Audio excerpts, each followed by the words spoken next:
Another big theme of the book is that there's such a thing as a desirable difficulty. Can you explain what that is and why it can be advantageous? Yeah, so this is this really interesting notion that comes from these husband and wife psychology team at UCLA called the Bjorks.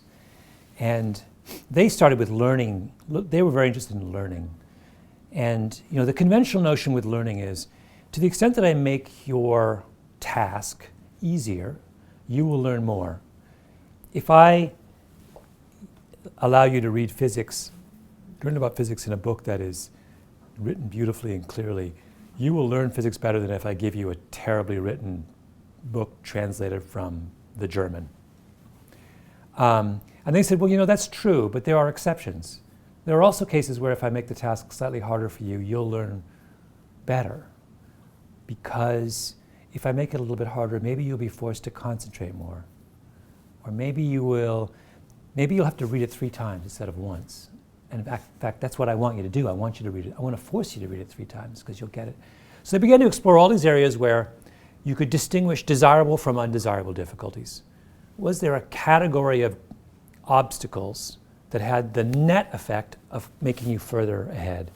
And I love that idea. And there's a section of the book where I say, look, let's look at things that we conventionally understand as undesirable difficulties and see whether there are circumstances and for certain kinds of people for whom those kinds of difficulties are desirable.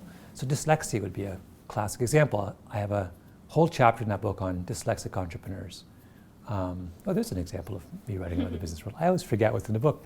So there's this really interesting fact that a very large percentage, a much larger percentage of successful entrepreneurs are dyslexic than in the general population. And many of the Richard Branson, Paul Orfalea, Charles Schwab, John Chambers at Cisco, I could go on, Craig McCaw, the cell phone pioneer. The list of, these guys are all dyslexic, right? David Neilman at JetBlue. And if you talk to them, they will explain to you that they don't think they succeeded in spite of their disability. They think they succeeded because of it. For them, and if you walk, and I sat down with 24 of these guys. I got sort of obsessed at the beginning of my book, in the middle of my book, with talking to dyslexic entrepreneurs. And their stories are all the same. They all look back and will tell you, if it hadn't have been for the fact that I couldn't read or read well in 2nd and 3rd and 4th grade, I would never have, and they start listing all the things they were forced to do that proved to be ultimately advantageous. I would never have learned how to listen. I would never have been forced, in 2nd grade I made friends with the smartest kid in the class, and I basically convinced him to do my homework for me. I can't tell you how many times I heard that from these people. So what are they learning at that age? They're learning delegation. They're learning how to communicate with other people, motivate other people, form a team. I mean, they do that in, Brian Grazer, the Hollywood producer who's dyslexic, his whole thing was he figured out how he would fail his tests, and he would go in and he would talk his grade up from a D to a C. So from the age of this high, he's learning negotiation, right? And by the time he hits college, he's brilliant at it. And then what does he do? He becomes a Hollywood producer. What is that about? It's about negotiation, among other things, and he's been practicing his entire life.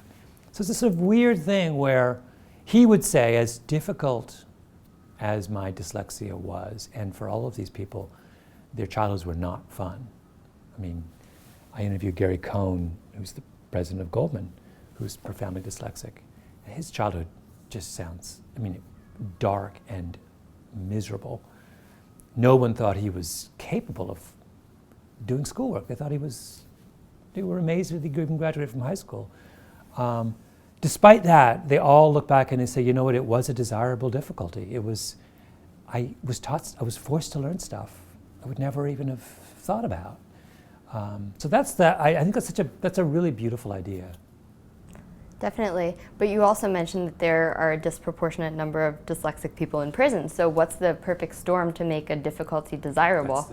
That's the $1 million question. I don't think there's any kind of simple answer, and I think it depends on who you are and what your capabilities are and what the support system around you is and how many other disadvantages you have.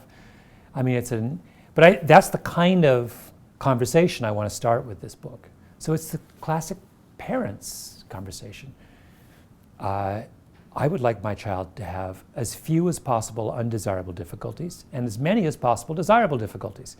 But that's a very different kind of conversation than I think my job as a parent is to remove every obstacle from the path of my child, which I think there are parents who do that, thinking that's going to put their child ahead and not realizing, no, in order to learn the things that really need to be learned, we require a certain level of adversity.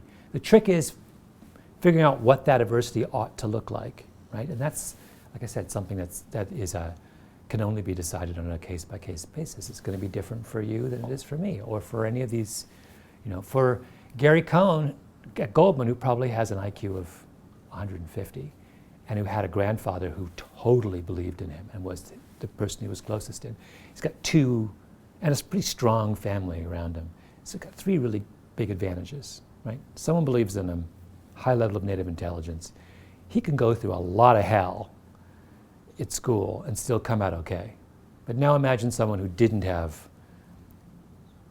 a stratospheric IQ, whose family wasn't supportive, and who had other disadvantages, woke up every morning hungry. Now it's hard to see that their dyslexia would as easily be a desirable difficulty, right? That sounds to me like it would be the straw that broke the camel's back, if I might mix all kinds of metaphors. But so it depends, it's a complicated question.